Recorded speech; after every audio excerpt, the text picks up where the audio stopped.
Marilah kita lihat dalil-dalilnya. Nomor 1, surat Al-A'raf 34. Walikulli ummatin ajal.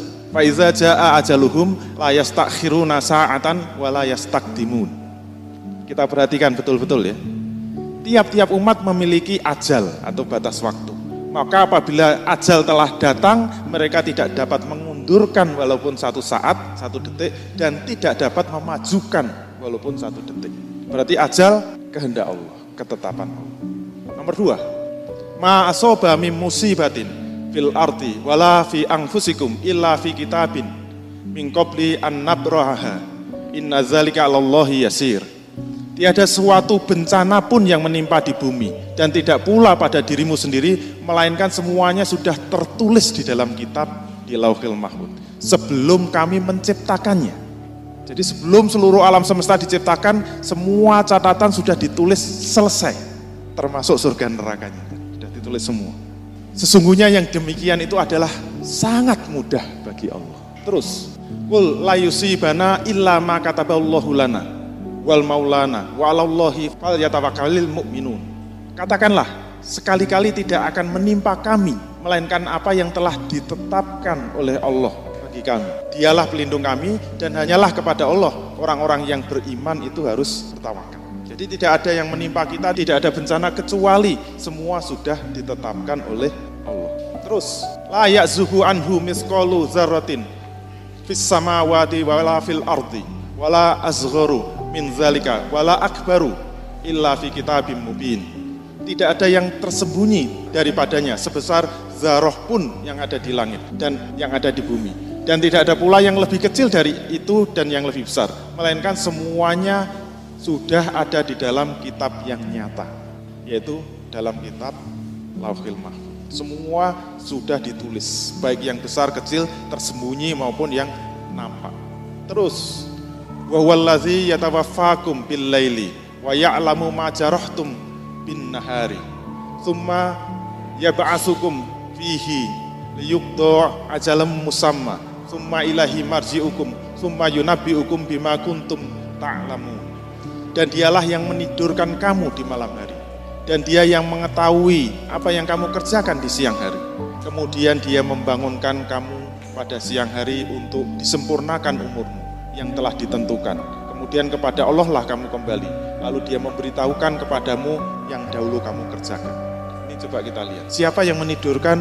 Allah di malam hari. Kemudian Allah juga tahu apa yang akan kamu kerjakan di siang hari. Kemudian dia yang membangunkan kamu pada siang hari untuk disempurnakan umurmu yang telah ditentukan. Kemudian kepada Allah lah kamu akan kembali. Lalu dia akan memberitahukan kepadamu apa-apa yang dulu kamu kerjakan. Kesimpulannya apa? Masalah qada qadar itu sesungguhnya tidak membicarakan 4 hal. Yang pertama apa? Qada qadar itu tidak berbicara tentang perbuatan manusia. Apakah diciptakan Allah atau diciptakan manusia. Yang kedua, qada qadar juga tidak bicara tentang iradah Allah. Apakah iradah Allah meliputi semua kejadian atau tidak.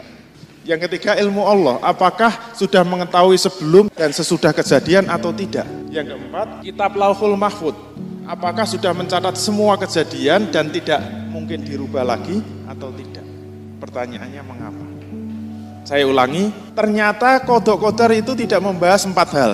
Yang pertama, perbuatan manusia, kayak menulis tadi. Itu sebenarnya diciptakan manusia, apa diciptakan Allah. Yang kedua, kehendak Allah. Apakah kehendak Allah meliputi semua kejadian atau ada lingkaran yang dikuasai manusia di mana Allah tidak berkehendak.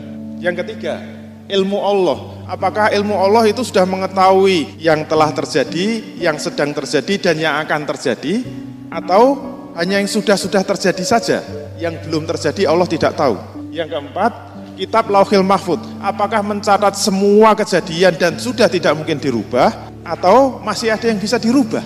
Jadi qada qadar tidak membahas 4 hal itu. Sekali lagi pertanyaannya mengapa? Maka sebelum kita membahas yang lain, ini harus disepakati dulu. Setuju enggak bahwa ini bukan pembahasan qada qadar? Atau ini enggak usah kita bahas saja? Mengapa? Bikin mumet. Jadi kesimpulannya yang membuat ruwet, membuat mumet, membuat kita terpecah belah itu karena bahas ini. Maka kalau ingin tidak ruwet, tidak mumet, jangan bahas ini gitu loh. Kenapa 4 hal ini tidak dibahas? Jawabnya apa? Karena sudah jelas.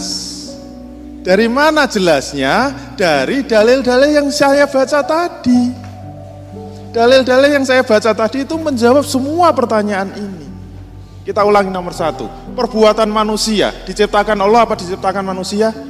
Diciptakan Allah. Selesai kan? Yang nomor 2, iradah Allah. Kehendak Allah itu meliputi semua kejadian atau ada yang tidak menjadi kehendak Allah? Jawabnya apa? Semua kejadian itu kehendak Allah.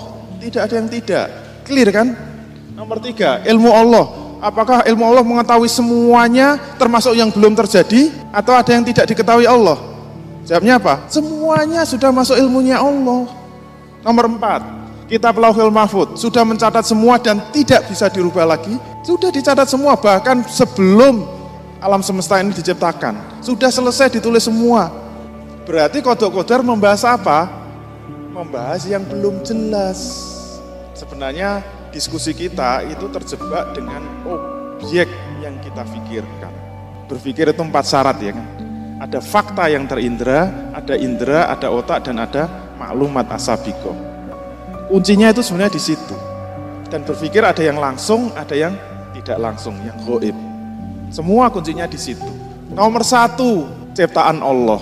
Nomor 2, kehendak Allah. Nomor 3, ilmu Allah. Nomor 4, kitab Lauhul Mahfudz. Itu semua objeknya di mana coba? Itu kan gaib semua. Untuk mengetahui sesuatu yang gaib, syaratnya apa? Harus ada dalil. Dan dalilnya sudah kita baca.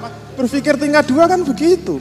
Berpikir itu mengikuti dalil yang sampai kepada kita. Berarti yang belum jelas apa? Wilayah yang ada di bumi ini, wilayah yang ada di sekitar kita ini. Dan itulah yang bisa kita perdebatkan, dan itulah yang bisa kita pikirkan. Untuk wilayahnya Allah, ciptaan Allah, kehendak Allah, ilmunya Allah, ketemu Allah aja belum pernah kok malah diskusi tentang Allah. Oleh karena itu kalau ingin tahu jawaban 4 ini harus ada dalil, dalilnya udah sampai kita. Sesuatu yang gaib contohnya apa? Di depan gedung ini ada mobil yang lewat enggak? Yang disebut berpikir apa? Harus ada dalil. Dalilnya apa? Telapak ban kan? Kalau cuma dalil telapak ban, mau diskusi apa coba? Kira-kira mobilnya yang lewat warna apa gitu. Dalilnya cuma telapak ban kok diskusi warna mobil yang lewat. Mikir enggak itu? Orang mikir gitu loh. Sama seperti ini, kitab Lauhul Mahfudz sudah mencatat semua. Kok iso lho? Wong saya mikir aja belum kok sudah dicatat. Mikir enggak itu? Wong itu wilayahnya Allah kok. Dan informasi cuma segitu kok malah ngejak diskusi. 4 hal ini itu bukan wilayah berpikir kita. Itu wilayah langit, wilayah Allah, wilayah yang gaib. Kita kalau mikir wilayah itu nggak mikir namanya gitu. Kenapa? Ada satu syarat yang nggak terpenuhi, yaitu apa? Objeknya itu tidak terindra. Berarti itu sesuatu yang gaib, maka berpikir kita dibatasi oleh dalil yang sampai gitu. Kalau dalilnya punya gitu ya sami'na wa ata'na. Sudahlah. Berarti yang perlu kita pikirkan itu wilayah yang kita kuasai, ya enggak? Wilayah bumi ini, wilayah yang terindra. Oke? Itulah yang harus kita diskusikan dalam masalah Qadha Qadar.